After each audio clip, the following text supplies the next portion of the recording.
ప్రభావిత డివిజన్లైనటువంటి 33, 34వ డివిజన్‌లో గతంలో మా వంతుగా ఆర్‌ఓ వాటర్ ప్లాంట్ ఏర్పాటు చేయాలని అప్పుడున్నటువంటి సింగరేణి అధికారులు ఆర్‌జీ-1 జీఎం గారికి విన్నవించుడుతోటే మరి శంకుస్థాపన చేయడం జరిగింది. ఈరోజు నూతనంగా మరి ఆర్‌ఓ వాటర్ ప్లాంట్‌ను ప్రారంభించినటువంటి గౌరవనీయులు శాసనసభ్యులు రామగుండం మక్కాన్ సింగ్ రాజన్న గారికి, అదేవిధంగా లలిత్ కుమార్ ఆర్‌జీ-1 జీఎం గారికి మా 33వ డివిజన్ ప్రజల పక్షాన ప్రత్యేక ధన్యవాదాలు తెలియజేస్తా ఉన్నాం.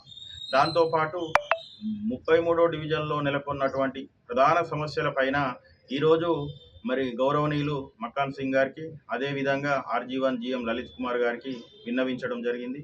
వారు కూడా సానుకూలంగా స్పందించారు. అదేవిధంగా community hall, Singareni sector 2 community hall మరి పూర్తిగా దానికి మరమ్మతులు లేకుండా అనేక రకాలుగా ఆ కమ్యూనిటీ హాలు అసాంఘిక శక్తులకు కార్యాలయంగా మారడం బాధాకరం. దాన్ని పూర్తిగా రినోవేషన్ చేయాలి, మరమ్మతులు చేసి పూర్వ వైభవం తీసుకురావాలని, అదేవిధంగా కార్మికుల కుటుంబాలు సంబంధించినటువంటి శుభకార్యాలు కానివ్వండి, అదేవిధంగా వివాహాలు కానివ్వండి, ప్రైవేట్ కమ్యూనిటీ హాల్ను ఆశ్రయిస్తే లక్షల రూపాయలు దండుకుంటా ఉన్నారు.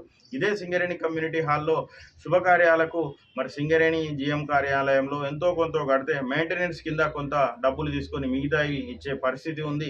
కావున ఆ పూర్వ వైభవం కమ్యూనిటీ హాల్ సెక్టర్ 2 తీసుకురావాలి. అదేవిధంగా దాని ముందున్నటువంటి ఖాళీ స్థలాన్ని యుద్ధ ప్రాతిపాదికన మరి కార్మికుల సౌకర్యాల కోసం, కార్మికుల కుటుంబాల సౌకర్యార్థం కోసం పార్కును ఏర్పాటు చేయాలని, అదేవిధంగా అందులో ఒక ఓపెన్ జిమ్ ఏర్పాటు చేసే విధంగా, ఎందుకంటే కార్మికులు కానీ, కార్మికుల కుటుంబాల భార్యలు కానీ, వారికి సంబంధించినటువంటి వారు ఈ కలుషితమైనటువంటి వాతావరణంలో పూర్తిగా ఇబ్బందులు, బీపీ, షుగర్ దానికి సంబంధించి అనేక రకాలుగా హార్ట్ స్ట్రోక్ వచ్చిన వాళ్ళు, హార్ట్ పేషెంట్స్ వాళ్ళు చాలామంది అనారోగ్యాలకు గురవుతూ ఉన్నారు.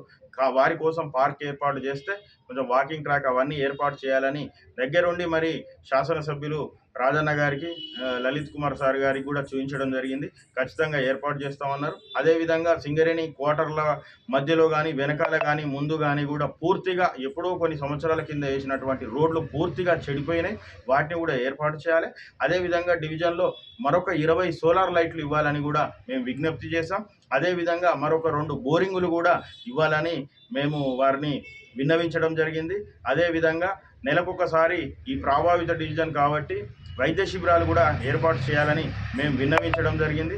దీనికి సానుకూలంగా గౌరవ శాసనసభ్యులు మక్కాన్ సింగ్ అన్న గారు, అదేవిధంగా యంగ్ అండ్ డైనమిక్ జీఎం గారు లలిత్ కుమార్ సార్ గారు కూడా స్పందించి ఖచ్చితంగా మేము మీ డివిజన్లో, ప్రభావిత డివిజన్లో అన్ని సమస్యలను కూడా పరిష్కరిస్తామని హామీ ఇవ్వడం జరిగింది.